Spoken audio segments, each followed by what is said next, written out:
Assalamualaikum warahmatullahi wabarakatuh.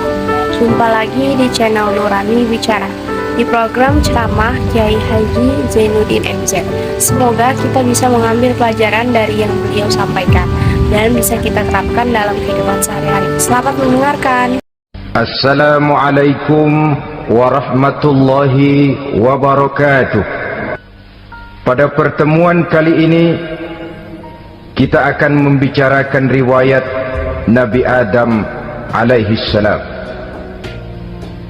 Nabi Adam diciptakan oleh Allah dari tanah dan merupakan manusia pertama serta bapa dari seluruh umat manusia. Pada saat Allah hendak menciptakan Nabi Adam, Allah berkata kepada malaikat, "Inni ja'ilun fil ardi khalifah." Aku akan menjadikan seorang khalifah di permukaan bumi. Malaikat dengan nada sedikit protes berkata, "Ataj'alu fiha may yufsidu fiha wa yasfiku ad-dima' wa nahnu nusabbihu bihamdik wa nuqaddisu lak." Tuhan, apa perlunya engkau ciptakan seorang khalifah di permukaan bumi? Kelak kalau mereka berkembang biak, kerjanya hanya akan melakukan kerusakan, menumpahkan darah, saling bermusuhan satu sama lain. Sedangkan kami, kata malaikat, sudah cukup bertasbih memuji kebesaranmu. Allah kemudian menjawab, "Inni a'lamu ma la ta'lamun." Aku lebih tahu tentang apa yang kalian semua tidak mengetahuinya. Setelah diciptakan Nabi Adam daripada tanah, ditiupkan roh, maka Allah kemudian mengajarkan kepada Nabi Adam berbagai macam ilmu pengetahuan. Wa 'allama Adam al-asma'a kullaha. Kemudian Allah mengajarkan Nabi Adam nama-nama segala sesuatu. Nama merupakan simbol daripada ilmu pengetahuan. Nabi Adam akan dijadikan khalifah di permukaan bumi, maka dibekali oleh Allah Subhanahu wa taala al-asma'a kullaha, nama-nama segala sesuatu. Yang dimaksud di sini ialah al-ulumal katsirah, ilmu pengetahuan yang banyak. Malaikat pada mulanya protes. Kami kan sudah cukup bertasbih Tuhan, kami kan sudah cukup memujimu, untuk apa lagi membuat manusia sebagai khalifah di permukaan bumi? Seolah-olah malaikat tidak setuju. Allah yang maha tahu rahasia segala sesuatu memberikan vonis, aku lebih tahu tentang apa yang kalian semua tidak tahu. Oleh karena Nabi Adam dipersiapkan untuk menjadi seorang khalifah di permukaan bumi, maka dibekali oleh Allah dengan ilmu pengetahuan. Begitu Nabi Adam dan begitu kita. Karena bukan cuma Nabi Adam, kita pun oleh Allah dijadikan sebagai khalifah-khalifah di permukaan bumi ini. Yang nilai kekhalifahan kita bergantung kepada kondisi kita masing-masing. Ada orang yang menjadi khalifah level internasional, menjadi pemimpin dunia Islam. Ada orang menjadi khalifah level nasional saja. Ada khalifah tingkat kota saja. Ada khalifah tingkat kecamatan. Ada khalifah tingkat RW, RT. Sekurang-kurangnya khalifah untuk tingkat rumah tangga masing-masing. Nah, tanpa membekali diri dengan ilmu pengetahuan, jangan berharap kita akan bisa melaksanakan tugas sebagai khalifah di permukaan bumi ini.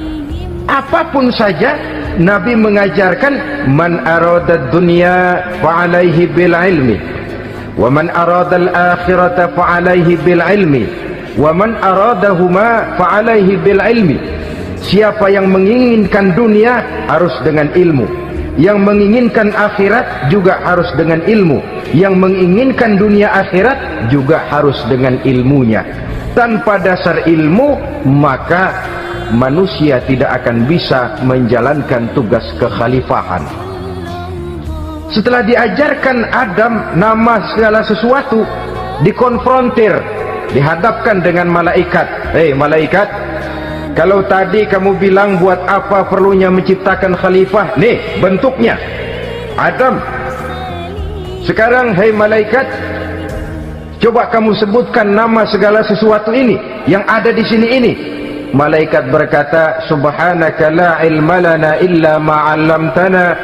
Ya Allah, kami tidak punya ilmu, kami tidak tahu semua itu kecuali apa yang telah Engkau ajarkan kepada kami. Kalau kamu tidak sanggup, Adam, sebutkan nama-nama semua itu. Adam menyebutkannya dengan lancar. Ketika itulah Allah memerintahkan malaikat untuk sujud kepada Nabi Adam alaihi salam. Sujud di sini bukan sujudul ibadah, sebab sujud ibadah kepada yang selain Allah haram. Tapi sujud di sini sujudut tawadhu i'tirafan bi fadli Adam. Sujud merendahkan diri sebagai pengakuan terhadap keutamaan dan kelebihan Nabi Adam. Maka orang yang banyak ilmunya lebih utama dari orang yang hanya banyak ibadahnya. Bahkan iblis lebih takut kepada orang alim yang sedang tidur daripada orang goblok yang lagi ibadah. Model ini diceritakan dalam Ihya-nya Imamul Ghazali. Iblis masuk ke masjid mau menggoda orang lagi sholat. Sudah masuk di pojok masjid, dia lihat orang lagi tidur. Ngacir iblis keluar, cepat bener, pucat mukanya. Ketemu di jalan sama temannya, kenapa lari mas?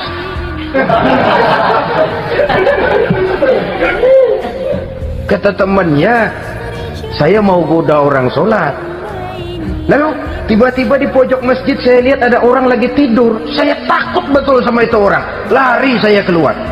Loh, sama yang sembahyang sampean nggak takut, kok sama yang tidur takut bagaimana? Yang tidur itu orang alim, yang lagi sembahyang itu orang goblok. Oh, godain orang goblok saya colek juga dia lupa sembahyang. Tapi orang alim ini saya takut betul. Lah kalau diukur dengan malaikat waktu itu Nabi Adam ibadahnya lebih banyak malaikat, jelas. Sudah bertasbih, sudah bertahmid malaikat. Nabi Adam baru diciptakan. Tapi kenapa Allah perintah malaikat sujud kepada Adam? I'tirafan bi fadli Adam. Keutamaan Nabi Adam. Pantas untuk diserahi tugas sebagai khalifah mengatur kehidupan di muka bumi. Kalau malaikat yang jadi khalifah di dunia ini nggak rame dunia.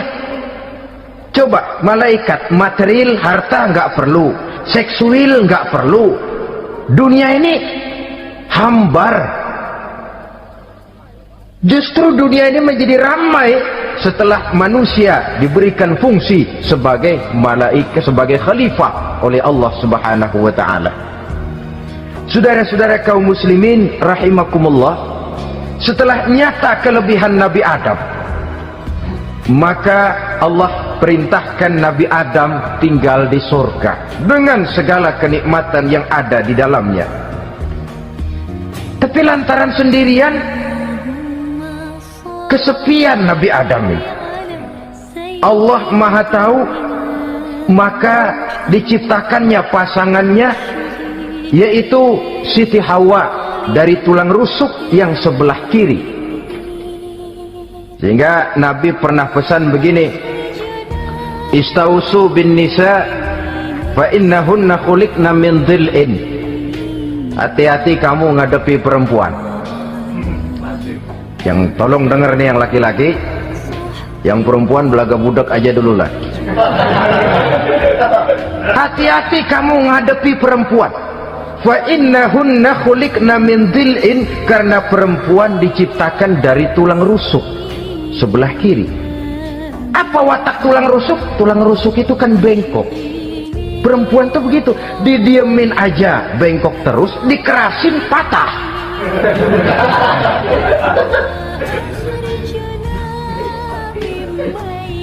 Saudara-saudara, Di sini kita ambil satu hikmah bahwa ternyata yang bikin hidup terasa enak karena di sekitar kita banyak orang lain. Bodoh manusia kalau dia merasa bisa hidup sendirian. Tinggal di tengah kampung tapi gayanya gaya orang tidak mau kenal dan tidak mau tahu sama tetangga. Jangankan di dunia, di sorga saja Nabi Adam karena sendiri, kesepian. Apa saudara mau tinggal di Jakarta? Apa saja di Jakarta sudahlah milik saudara. Hotel Indonesia dikasih saudara, Hotel Borobudur punya saudara, Monas buntel bawa pulang. Semanggi ambil, tapi di Jakarta saudara tinggal sendirian. Kira-kira enak nggak? Ternyata yang bikin hidup terasa nikmat karena di sekitar kita banyak orang lain. Begitulah Allah ciptakan Siti Hawa. Setelah diciptakan Siti Hawa, natur manusiawi, Nabi Adam mau main pegang aja.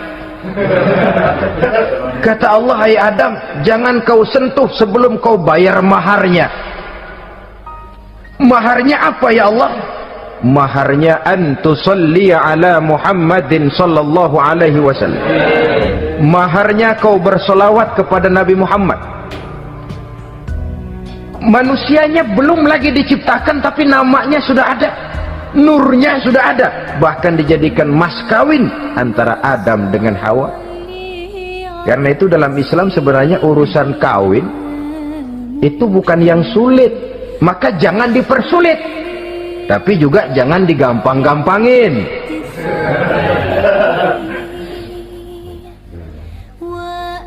Artinya yang namanya mahar ini walaupun cuma sebentuk cincin besi kalau orang sangat tidak mampu, bahkan dengan mengajarkan Fatihah saja sah sudah. Saya terima nikahnya Fulanah binti Fulan, dengan mas kawinnya saya ajarkan dia surah Fatihah. Kalau memang kere betul, tidak punya apapun, sah sudah itu. Agama ini mudah, karena itu jangan dipersulit, tapi juga jangan digampang-gampangin. Setelah itu Allah memerintahkan, ya Adam uskun anta wa zawjukal jannah. Hai Adam, kau dan istrimu tinggallah dalam surga. Wa kula minha ragadan haitsu syi'tuma. Segala makanan yang ada di dalamnya boleh kau makan. Pakaian yang aneka warna boleh kau pakai. Nikmati seluruh fasilitas yang ada di surga ini. Cuma atuk aja Adam. Yang lain boleh dah. Mau ngapa pakai atuk aja jangan. La taqraba hadhihi syajarah. Jangan kamu dekati pohon khuldi itu. Dekat saja jangan. Apalagi sampai metik. Jangan Adam. Saudara, ma'asyiral muslimin, itulah watak manusia. Kalau ada 10 persoalan, yang 9 boleh, yang 1 tidak boleh, yang tidak boleh yang bikin dia penasaran. Gua pengen tahu apa kagak boleh sih. Timbul penasaran. Apalagi iblis selalu berusaha, sebab pada waktu malaikat disuruh sujud, semuanya sujud kepada Adam. Iblis tidak mau sujud. Tuhan tegur, iblis, kenapa kamu tidak mau sujud? Mana mungkin Tuhan, saya akan dibikin dari api, kata iblis. Adam dari tanah, unsur api lebih mulia dari unsur tanah.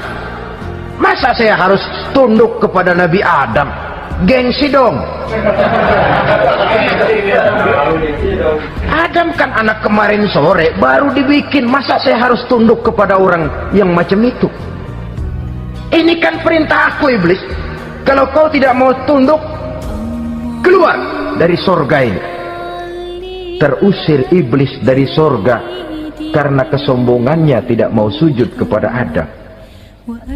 Nah, logika, kalau udah di sorga aja sombong diusir, apalagi yang masih tinggal di pinggir kali sombong.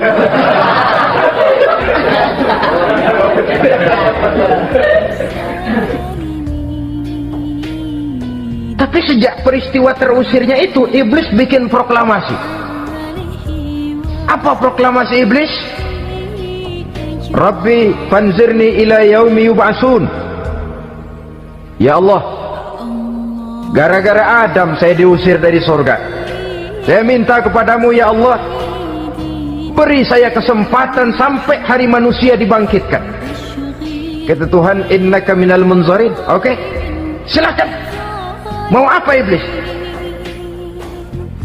Rabbi bima aghwaytani la uzayyinanna lahum fil ardi wa la ughwiyannahum ajma'in.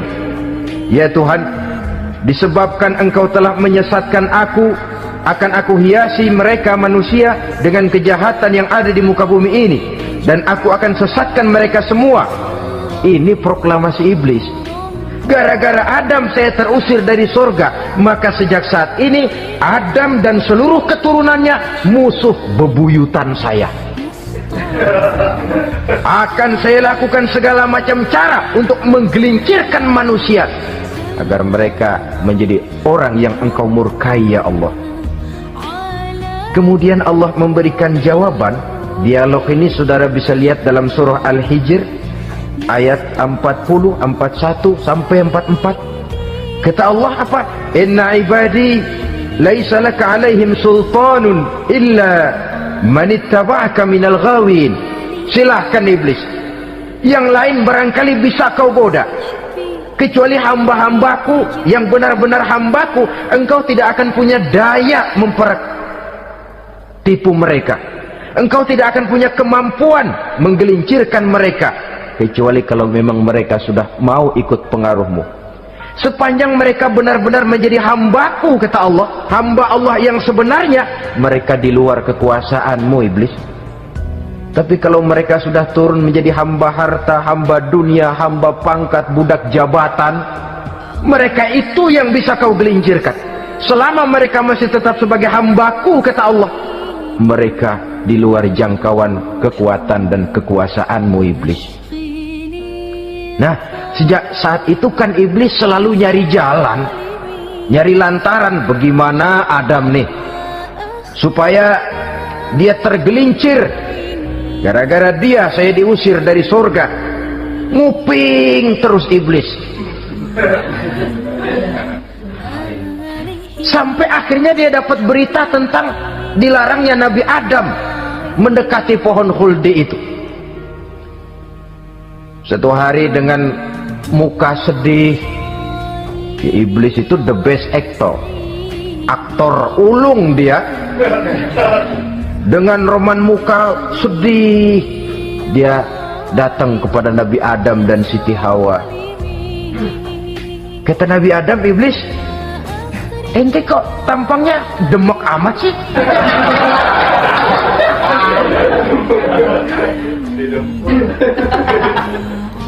Kenapa begitu sedih? Adam, saya sebenarnya tidak ada yang bikin saya sedih.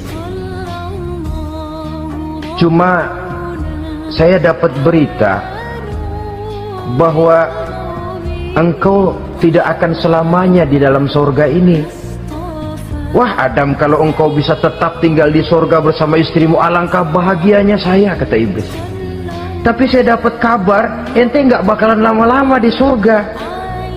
Buktinya ente dilarang makan buah khuldi. Khuldun artinya kekal. Kalau kau makan buah itu, kau akan kekal di surga Adam. Tuhan gak pengen, makanya dilarang. Wa qasamahuma inni lakuma laminan nasihin. Untuk memperkuat omongannya, sumpah si iblis. Bener Dam, saya sih ngomong cuma buat kepentingan ente. Saya sayang sama ente. Oh, yang tahu cuma saya dah. Bicaranya seolah-olah untuk kepentingan Nabi Adam. Sebenarnya tujuannya tidak lebih menjerumuskan Nabi Adam. Begitu iblis zaman dulu, zaman Adam, dan begitu iblis zaman sekarang. Seolah-olah bicaranya untuk kepentingan umat Islam, tapi sebenarnya tujuannya ngelecehin, memperdayakan umat Islam. Dia bilang kepada Adam, saya sih cuma ngasih saran Adam, kalau ente pengen selamanya di surga, petik aja tuh buah, pokoknya beres dah. Itu si Tuhan ngelarang, dia bohongin doang lo. supaya kau dan istrimu tidak lama-lama di surga, maka dilarangnya kau memakan buah khuldi itu. Udah, embat aja. Saudara-saudara,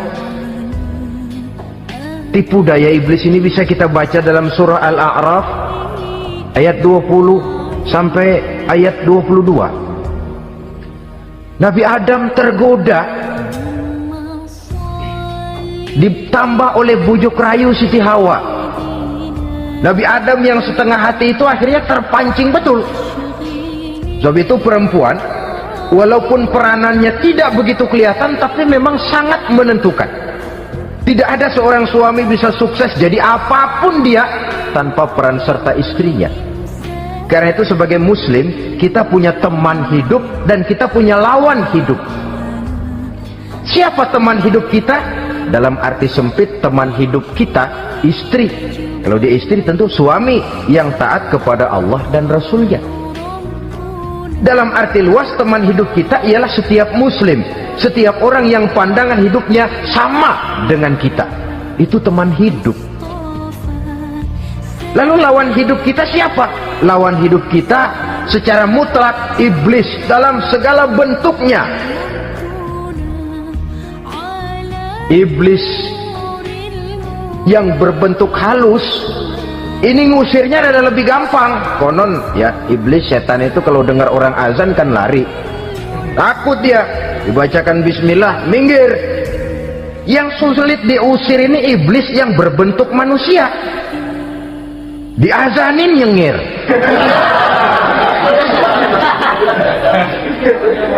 Gawat ini. Saudara-saudara,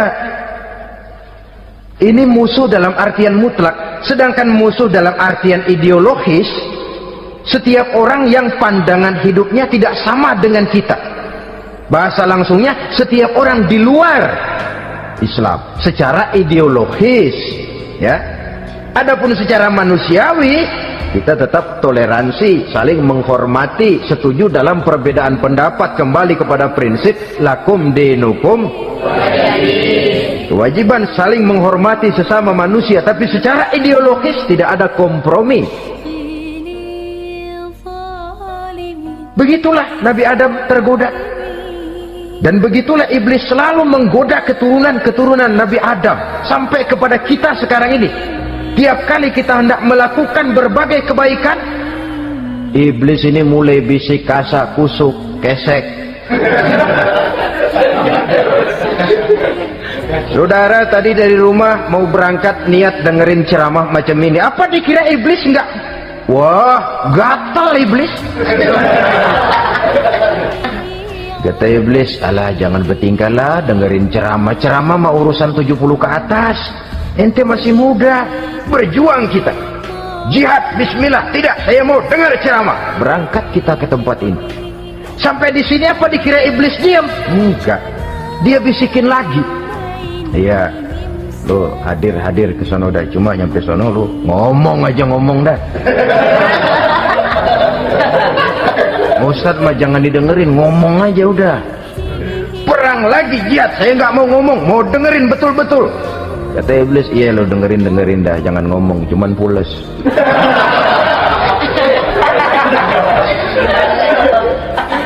Segala macam cara dilakukan oleh iblis untuk menggelincirkan manusia. Ketika Nabi Adam mengambil buah khuldi itu, datanglah murka Allah. Adam, seolah-olah kalau bahasa kita, kelewatan kamu Adam. Dari belum ada aku ciptakan kau. Barangkali kau merasa kesepian, aku ciptakan Hawa. Aku tinggikan derajatmu dari malaikat sampai malaikat sujud kepadamu. Aku perintahkan kau tinggal di surga dengan seluruh fasilitas yang ada di dalamnya. Cuma satu yang aku minta, jangan dekati pohon khuldi, engkau tidak sanggup Adam. Keluar dari surga ini. Terusir Nabi Adam dan Siti Hawa dari surga, turun ke dunia ini, turun terpisah lagi. Ya Allah, Orang itu kalau biasa susah, ketemu susah sih emang lalap namanya. Makanannya, tapi biasa seneng ketemu susah. Ini yang kalau tidak kuat mental. Tengoklah zaman sekarang kan nih, kalau tuan-tuan rajin baca pos kotak, kayaknya nyawa murah bener. Pasal duit 100, nyawa hilang. Pasal diputusin pacar, begon ditenggak. Gantung diri pakai tali plastik. Murah betul kelihatannya jiwa itu. Sehingga pantas kalau Nabi pernah katakan irhamu salasatan minan nas, sayangilah 3 macam manusia. Pertama, azizan zalla, orang mulia yang jatuh hina. Pejabat tinggi kalau pensiun kesian bener. Ya Allah, udah nggak ada yang ngasih hormat, tanda tangan nggak laku. Azizan zalla, orang mulia yang jatuh hina. Yang kedua, ghaniyan qad iftaqara, orang kaya jatuh miskin. Dari hidup serba ada jatuh melarat. Yang ketiga, faqihan yal'abu bihil juhal, ahli fikih ngerti hukum tapi dipermainkan oleh orang-orang bodoh yang kebetulan punya kekuasaan. Kalau keluar fatwa sesuai dengan pesan sponsor, yang halal bisa jadi haram, yang haram dibikin remeng-remeng. Ahli fikih dipermainkan oleh orang bodoh, kasihan betul. Terpisah Adam dengan Hawa ini. Adapun Nabi Adam turun menyesal dengan seluruh kesalahannya, sujud, taubat, menangis. Menurut riwayat 300 tahun beliau sujud seraya membaca Rabbana zalamna anfusana wa illam taghfir lana wa tarhamna lanakunanna minal khasirin. Ini doanya Nabi Adam, ya Allah, kami telah zalim kepada diri kami sendiri. Andai kata Engkau tidak kasihan, tidak memberikan ampun kepada dosa yang kami lakukan, sungguh kami termasuk ke dalam golongan orang-orang yang rugi. Ini yang dibaca Nabi Adam dalam taubatnya. Di akhir taubatnya, Nabi Adam munajat kepada Allah, ya Allah, dengan kebesaran Muhammad ampunilah dosa saya. Allah tegur, kaifa araftahu ya Adam walam akhluqhu, dari mana kau bisa tahu nama Muhammad Adam padahal aku ciptakan saja belum manusianya. Kata Nabi Adam, pertama, ketika engkau ciptakan saya, engkau tiupkan ruh ke dalam jasad saya, terbuka mata saya memandang ke bawah arasmu, di sana nampak dengan jelas tertulis di kaki arasmu, la ilaha illallah Muhammadur Rasulullah. Taulah saya bahwa Muhammad ini orang yang paling dekat dengan engkau ya Allah, sampai namanya bergandengan dengan namamu di kaki arasmu. Yang kedua, ketika saya hendak menyentuh Hawa, kau juga yang mengatakan jangan kau bayar maharnya sebelum kau bersolawat kepada beliau. Saudara hadirin yang saya hormati, Nabi Adam diterima taubatnya oleh Allah, kemudian dipertemukan kembali dengan Siti Hawa setelah sekian lama berpisah. Pertemuan itu terjadi di satu dataran luas, di satu padang yang luas, yang sampai sekarang dinamakan dengan Padang Arafat, tempat para ibadah haji melakukan wukuf, yaitu puncak pelaksanaan ibadah haji. Dan pertemuan itu sendiri terjadi di atas sebuah bukit kecil yang diabadikan dengan nama Jabal Rahmah di kawasan Arafat itu. Di atas Jabal Rahmah itu ada satu monumen kecil untuk mengabadikan pertemuan Nabi Adam dengan Siti Hawa. Lalu tinggallah keduanya di permukaan bumi ini. Oleh Allah diberikan karunia keturunan yang banyak. Dan tiap kali lahir kembar. Kembarnya laki perempuan, laki perempuan, laki perempuan. Dari sinilah berkembang biak manusia, di mana di zaman Nabi Adam perkawinannya silang. karena tentu tidak ada manusia lain. Perkawinan silang itu artinya kalau si A dan B, A ini laki, B perempuan, kemudian lahir kembar kedua antara C dengan D, maka begitulah yang A dikawinkan dengan D, yang C dikawinkan dengan B. Perkawinan silang. Tidak boleh perkawinan yang kembar sama di waktu dilahirkan. Nah, di antara putra-putra Nabi Adam yang kemudian juga membuat sejarah, yaitu Habil dan Qabil. Habil, saudara kembarnya namanya Labuda, perempuan. Qabil, saudara perempuannya Iklimah. Menurut hukum perkawinan waktu itu harus silang. Habil harus kawin dengan Iklimah dan Qabil harus kawin dengan Labuda. Tapi Qabil protes. Dia kepengen kawin dengan saudara kembarnya sendiri, dalam arti yang sama-sama dilahirkan dengan dia, yaitu Iklimah. Kenapa? Karena kebetulan rupa Iklimah ini lebih cantik daripada Labuda. Protes kepada ayahandanya Nabi Adam. Apa? Saya tidak terima, saya harus kawin dengan Iklimah. Tidak Qabil, kamu harus kawin dengan Labuda. Enggak mau. Kenapa dengan Labuda? Kurang kece.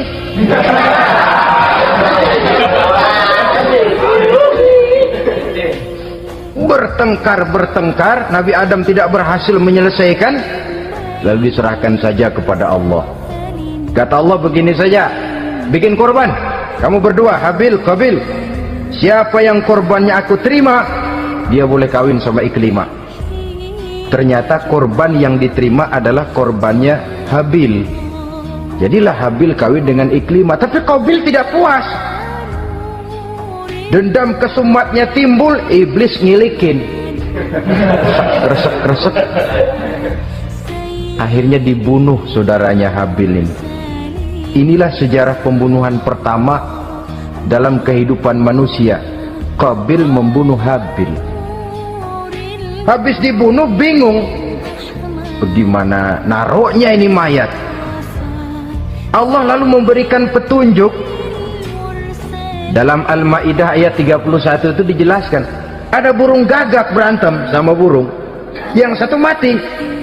Nah, oleh yang masih hidup, tanah ini dicakar-cakar sama kakinya dan sama paruhnya, sehingga berbentuk lubang. Bangkai saudaranya itu dimasukin ke lubang itu, lalu diuruk lagi pakai tanah oleh cakar kakinya dan paruhnya itu, sehingga Qabil, cara ini bisa. Itulah sejarah penguburan pertama dalam perkembangan manusia. Oleh karena itu, Nabi memberikan penjelasan, man sanna sunnatan hasanatan falahu ajruha wa ajru man amila biha wa fi riwayatin wa ajru man tabi'aha. Siapa orang yang melakukan satu kebajikan, dia akan mendapat pahala dan pahala dari orang-orang yang mengikuti kebaikannya. Misalnya saudara membentuk pengajian, ramai pengajian saudara, 1000 orang yang datang ngaji, 1000 orang saudara dapat pahala. Sponsor kebaikan. Sebaliknya, wa man sanna sunnatan sayyi'atan falahu ismuha wa ismu man amila biha, ay wa ismu man tabi'aha. Siapa yang memulai suatu kejahatan, dia akan mendapat dosa dan dosa dari orang-orang yang melakukan atau mengikuti kejahatannya. Umpamanya saudara mengadakan pesta, lalu dalam pesta itu terjadi segala macam maksiat, maka seluruh maksiat yang terjadi malam itu di tempat itu, saudara ikut dapat dosanya. Kenapa? Sponsor. Tiap kali ada pembunuhan, Qabil dapat andil dosa. Kenapa? Sponsor. Tapi kalau dua orang muslim, ini masalahnya Habil nggak ngelawan kan, dibunuh. Tapi kalau dua orang muslim berkelahi, kata Nabi apa? Apabila dua orang muslim saling berbunuh-bunuhan, maka al-qatil wal maqtul finnar, baik yang membunuh ataupun yang dibunuh, dua-duanya neraka. Sahabat heran, ya Rasul, kalau yang ngebunuh masuk neraka pantas, tapi ini yang dibunuh kenapa neraka juga? Soalnya sama-sama niat, cuman keduluan aja. Itu kan masalahnya. Andai kata dia nggak terbunuh, dia yang akan membunuh. Niat itu sudah ada. Nah, kalau Habil ini dia tidak punya niat membunuh, dia memang dibunuh oleh Qabil. Saudara-saudara kaum muslimin rahimakumullah. Lalu dari situlah berkembang biak keturunan Nabi Adam alaihi salam. Sehingga dengan demikian bisa kita katakan sebagai satu konklusi, pertama, bahwa manusia adalah makhluk Allah yang menempati kedudukan tertinggi dan berasal dari Nabi Adam sebagai manusia pertama.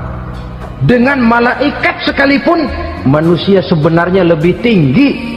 Kapan? Kalau dia tetap benar-benar sebagai hamba Allah yang membekali diri dengan ilmu pengetahuan. Laqad khalaqnal insana fi ahsani taqwim. Kami ciptakan manusia dalam bentuk yang paling baik, dan ketinggian manusia itu tidak ditentukan oleh bahan-bahan dari mana manusia diciptakan, tapi ditentukan oleh adanya roh yang ditiupkan ke dalam jasadnya dan kemampuan yang ditimbulkan oleh nilai-nilai rohaniah tadi. Kalau secara biologis kita ini semua bahannya sama, dari saripati mak tanah yang menghasilkan buah yang dimakan oleh mak bapak kita, membentuk hormon, menghasilkan sperma, terjadi kerjasama yang baik antara ibu dan bapak, sehingga kemudian melahirkan kita ke alam dunia ini. Secara biologis bahan kita sama, dan tidak itu yang menentukan ketinggian manusia. Walaupun keturunan juga mempengaruhi, sebab sekarang ada istilah ramai orang bicara bayi tabung, dan majelis ulama sudah memberikan fatwa kalau spermanya itu berasal dari sang bapak tidak jadi masalah, tapi kalau dari orang lain haram. Yang lebih celaka lagi, di negara maju tidak lewat proses alam rahim. Jadi dalam satu tabung yang diberikan suhu yang mirip dalam kandungan, di situ dipertemukan antara sperma, air mani laki-laki, dengan ovum, air mani perempuan. Diberikan suhu yang mirip dalam kandungan, dan itu diharapkan bisa menghasilkan manusia lewat tabung kaca itu. Saya tidak sanggup bayangkan kalau sekarang orang tanya asal-usul kita, kan kita masih enak jawab. Kamu anak siapa? Oh, bapak saya Fulan, ibu saya Fulana. Oh, kenal saya. Tapi manusia yang akan datang kalau proyek ini berhasil, bapakmu siapa? Nggak tahu, saya dulu keluar dari tabung, Pak. Rendah betul martabat manusia. Sama saja dengan ada perempuan pernah protes, Pak, Islam itu nggak adil katanya. Kenapa? Masa dalam Islam laki-laki boleh kawin lebih dari satu, tapi perempuan nggak boleh kawin lebih dari satu?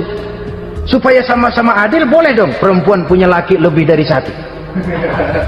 Saya bilang justru disitulah Islam itu hendak menjaga martabat manusia. Kalau seorang suami punya istri empat-empatnya lalu hamil, bapaknya jelas. Tapi kalau perempuan satu punya suami 4 lalu hamil, bapaknya yang mana ya?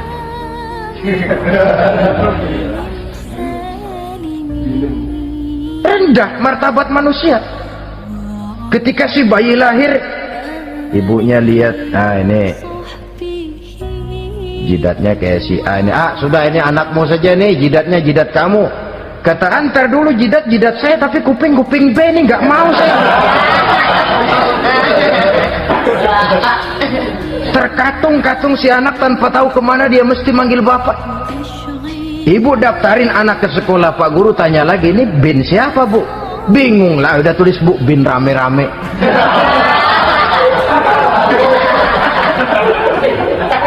Kan rusak martabat manusia kalau sudah begitu. Justru Islam ini menjaga ketinggian martabat manusia. Jadi manusia itu fi ahsani taqwim.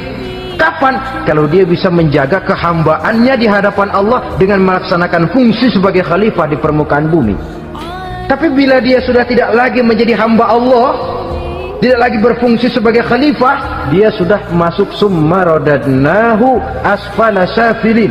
Kami kembalikan ke tempat yang paling rendah, lebih rendah dari binatang sekalipun.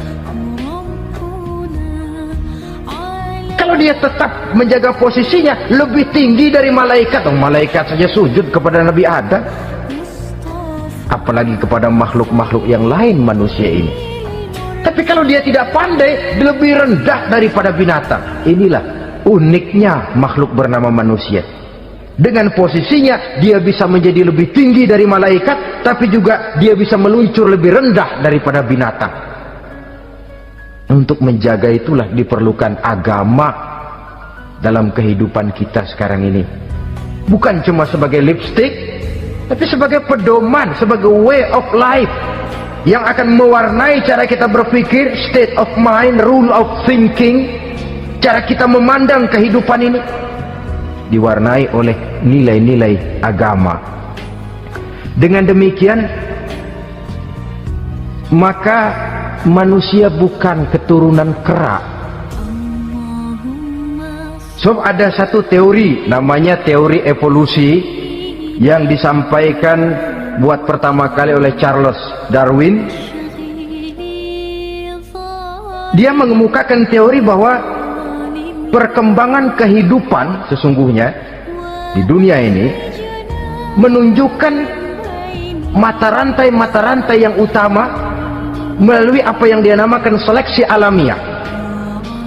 Mula-mula dari ikan melalui seleksi ke amfibi, dari amfibi ke reptil, dari reptil ke mamalia, dari mamalia ke mamalia kecil, dari mamalia kecil ke primat, dari primat ke monyet, dari monyet menjadi Homo erectus. Ini teori Darwin. Tapi dia tidak jelas-jelas mengatakan bahwa manusia keturunan monyet, hanya seketurunan. Seketurunan kan tidak berarti keturunan. Begini saja, Toyota Kijang sama Toyota Corolla itu seketurunan, tapi Corolla dengan Kijang kan lain, cuma seketurunan, dalam arti sumbernya sama. Makhluk yang tidak tahan seleksi alam oleh udara yang sangat dingin, perkembangan cuaca yang sangat panas, gempa bumi dan sebagainya, seleksi alam dia namakan, hilang, musnah dari peredaran. Seperti ada binatang raksasa itu dinosaurus, sekarang kan cuma tinggal dongeng saja, tinggal nama atau kerangka. Itu oleh seleksi alam dia nggak lulus, hilang. Yang bertahan, yang lulus seleksi alam. Manusia walaupun kecil yang lulus seleksi alam ini. Biar dihantam gempa bumi, angin topan, tetap aja ngejedok. Nah, teori Darwin ini, teori evolusi ini didukung dan dibuktikan oleh peninggalan fosil atau binatang dan tumbuhan yang hidup dan mati selama perkembangannya, dari bentuk organik pertama hingga pendahulu terdekat daripada manusia. Tapi ada satu kelemahan dari pokok daripada teori evolusi ini. Pertama, garis perkembangan dari Homo erectus, yakni manusia jalan tegak, semacam gorilawi itu, sampai kepada manusia mutaakhir masih belum menentu. Artinya, oke lah, kalau manusia seketurunan dengan kera, batas antara manusia yang wujud sekarang dengan manusia purba itu apa yang menjadi penghubung? Monyet tidak mungkin. Ini dianggap mata rantai yang hilang, missing link namanya dalam istilah ilmiahnya, dan ini masih dicari sampai sekarang. Kalau pendahulu terdekat manusia mutaakhir ini manusia purba, katakan Homo erectus, manusia jalan tegak, lalu generasi sudah itu sebelum berbentuk manusia apa? Ternyata sampai sekarang masih ada missing link, mata rantai yang hilang. Lalu yang kedua, teori evolusi berhenti kepada manusia mutaakhir. Kalau memang kita manusia sekarang ini hasil evolusi, tentu kita akan terus berevolusi lagi. Dan akan jadi apa kita nanti? Ternyata sudah ribuan tahun manusia tetap manusia begini-begini aja, tidak berevolusi kita ini. Apa lalu matanya jadi cuma satu di tengah, hasil evolusi? Kan tidak berevolusi. Jadi kembali kepada Quran, manusia pertama adalah Nabi Adam, dan manusia-manusia berikutnya keturunan daripada Nabi Adam, dan bukan hasil evolusi daripada monyet. Juga tidak akan berevolusi kemana-mana. Kalau demikian, benarkah teori evolusi? Untuk mengatakan mutlak benar, bukan wewenang kita. Untuk mengatakan salah total, juga kebenaran ilmu adalah relatif sebagai relatifnya daya pikir manusia. Di samping dia harus membuktikan kebenarannya, maka kebenaran ilmiah adalah kebenaran yang relatif dan temporer. Contoh kecil saja. Dulu orang berteori bahwa bagian yang terkecil dari suatu benda namanya molekul, kan begitu? Molekul ini nggak bisa dibagi-bagi. Bagian yang paling kecil dari suatu benda namanya molekul. Ilmu terus berkembang. Ternyata molekul sebenarnya terdiri daripada atom. Atom itulah bagian terkecil dari satu benda yang nggak bisa dibagi-bagi lagi. Nah, berubah sudah teori pertama. Tidak jadi molekul sekarang, atom. Belakangan rupanya atom masih tersusun dari partikel-partikel. Partikel inilah bagian yang terkecil dari satu benda. Berubah lagi sudah. Dan tidak mustahil akan ada penemuan bahwa partikel pun masih bisa dibagi-bagi lagi. Begitu juga dengan teori evolusi ini, sehingga beberapa ahli semacam Dr. Charles Oxnard, Dr. Jane Paul Hallett dari Chicago dan California, mereka sudah membantah teori evolusi ini. Namun masalah paling pokok dari kita ialah kita diciptakan oleh Allah berasal dari Nabi Adam alaihi salam. Nabi Adam diciptakan dari tanah. Dan kita bukan hasil dari evolusi, juga tidak akan berevolusi. Nah, lalu kepada makhluk bernama manusia diberikan fungsi sebagai khalifah di permukaan bumi ini. Ini yang dulunya malaikat protes. Sebagai khalifah, tugas kita apa? Khalifah Allah di muka bumi, menerjemahkan sifat Allah sesuai dengan batas-batas kemanusiaan kita. Allah Maha Pengasih, berusahalah kita pengasih kepada makhluk sesuai dengan batasan manusiawi kita. Allah Maha Menolong, ringan tanganlah kita menolong orang yang memerlukan sesuai dengan batas kemampuan kita. Fungsi khalifah. Untuk bisa berfungsi sebagai khalifah secara baik, kita harus mempunyai modal yang dinamakan ilmu pengetahuan. Dan Islam sangat menggalakkan itu.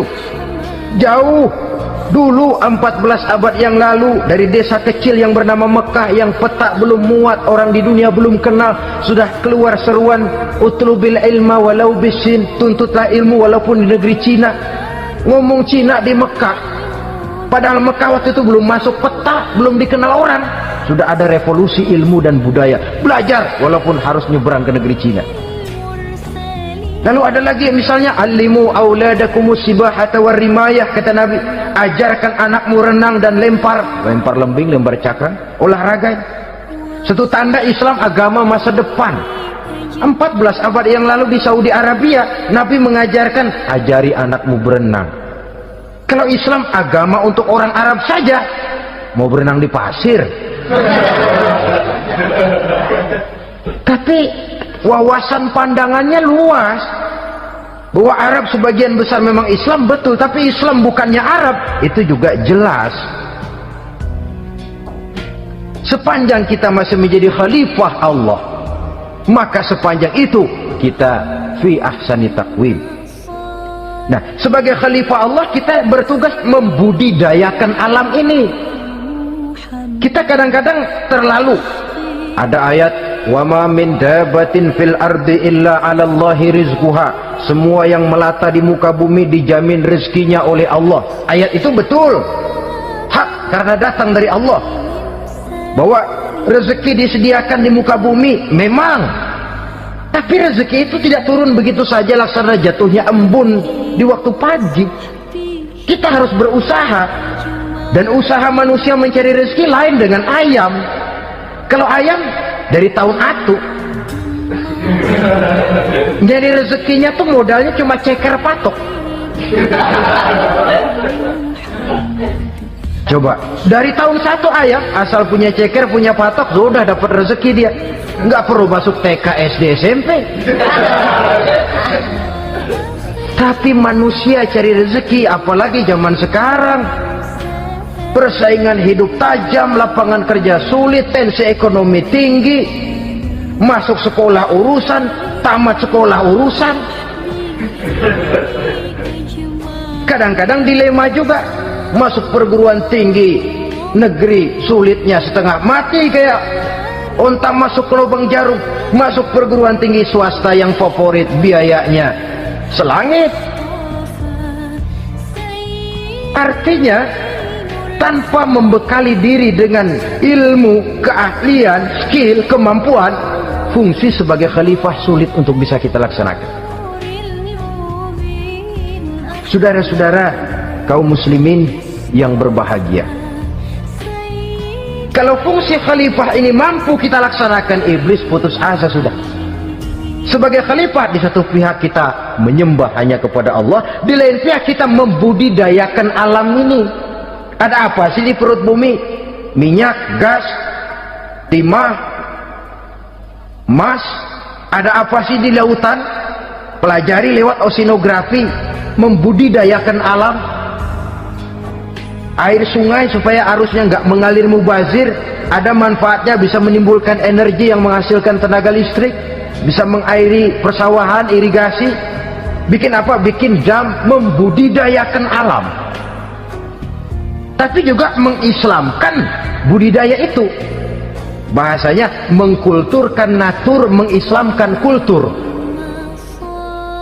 Membudidayakan alam dan mengislamkan budi dan budaya manusia itu.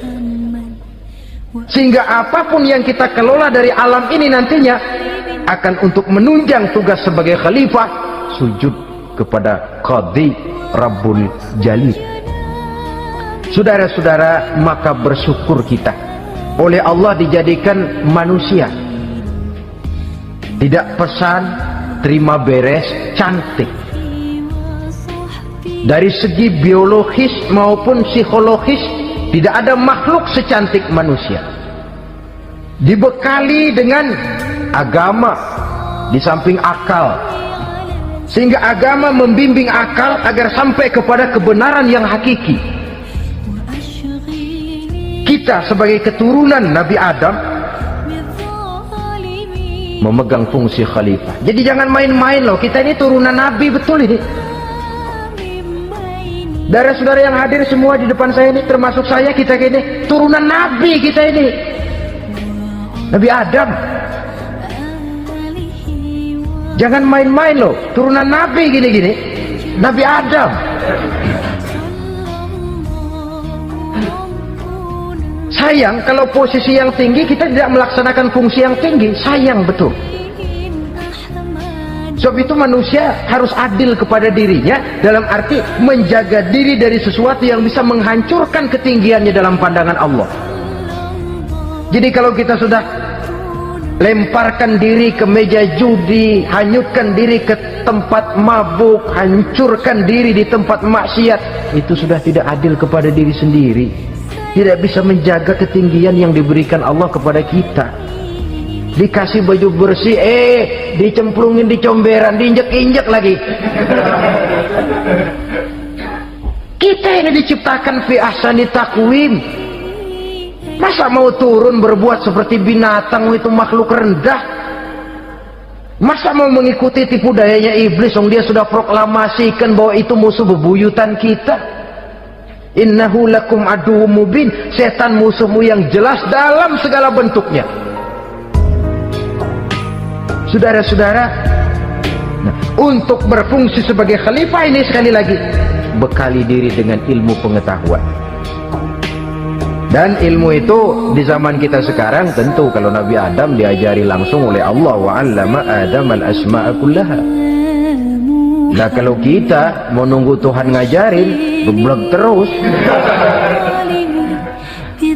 ya tidak mustahil Allah memberikan ilmu yang disebut ilmu laduni, ya, transfer langsung Allah memberikan kepada seorang hamba, membukakan pintu hatinya. Tapi bukan potongan kayak kita yang dapat ilmu laduni macam begitu.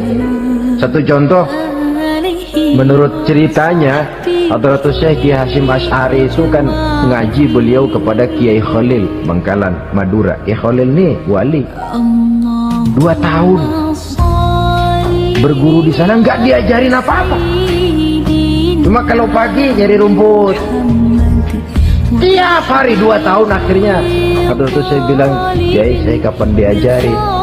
Sudah Hasyim kau pulang saja, insya Allah kau alim. Itu aja pulang jadi orang alim. Jadi sambil terus beliau belajar ke Mekah. Kita harus melalui proses belajar ini untuk menunjang tugas kekhalifahan kita sebagai hamba Allah dan sebagai khalifah Allah di permukaan bumi, sehingga 2 tugas ini bisa kita laksanakan dengan sebaik-baiknya, menjaga martabat manusia sebagai makhluk yang mulia dan keturunan dari Nabi Adam alaihissalam. Saudara-saudara, ini sajalah pembicaraan kita kali ini. Terima kasih banyak atas segala perhatian. Mohon maaf atas segala kekurangan. Usikum wa nafsi bitaqwallah.